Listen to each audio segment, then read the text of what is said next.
Hello minasang! Andito na naman tayo sa part na maghahanap na naman ng trabaho.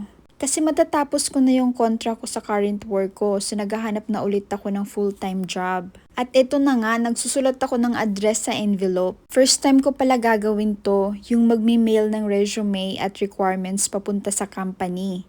Pwede naman talaga yung usual way, tumawag ka sa company, mag-set ng interview, tapos aantayin mo kung matatanggap ka o hindi.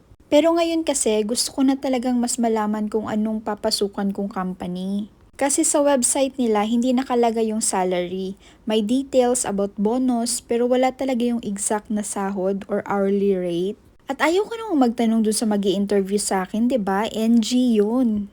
Kaya pumunta ako sa Hello Work Japan. Para siyang government employment agency dito sa Japan, parang peso sa Philippines. Pagpunta mo doon, magkukonsult ka kung anong field ang gusto mong pasukan. So sa case ko, babalik ulit ako sa caregiving. Kaigo!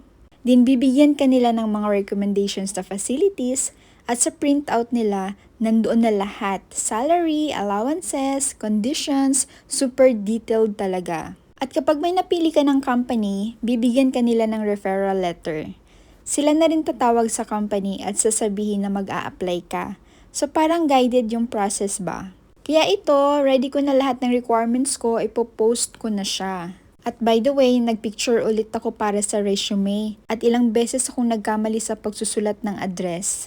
Address lang yan ha, pero ang tagal ko kasing hindi nagsusulat ng kanji. Buti na lang marami akong nabiling sobre. Sa work ko ngayon, maganda siya lalo na kung beginner ka sa Japanese kasi hindi mo masyadong kailangan magsulat at magbasa. More on cooking, plating, display at cleaning lang.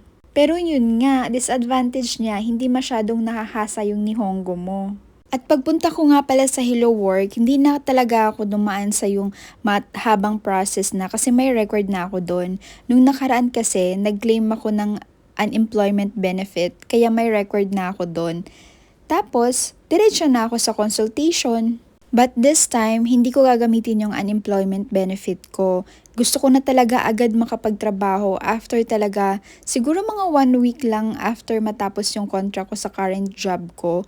Gusto ko na talagang makapag-start. Okay lang din naman kahit hindi natin gamitin agad yung unemployment benefits natin kasi ma-accumulate naman siya. At ito palang nilagay ko sa sobre, resume, work history, tapos yung referral letter, at yung Jitsumusha Kensho kasi yun yung requirement na kailangan nila. Actually, iniisip ko rin, paano kung hindi ako matanggap? Pero at least nag-try ako. Ang dami ko ring natutunan sa process na to. So first company pa lang naman to, so one company at a time lang. At ayan na, natapos ko na rin siya. Ipapasok na natin to sa mailbox. Update ko na lang kayo sa next video kung anong magiging result. Wish me luck! Jane!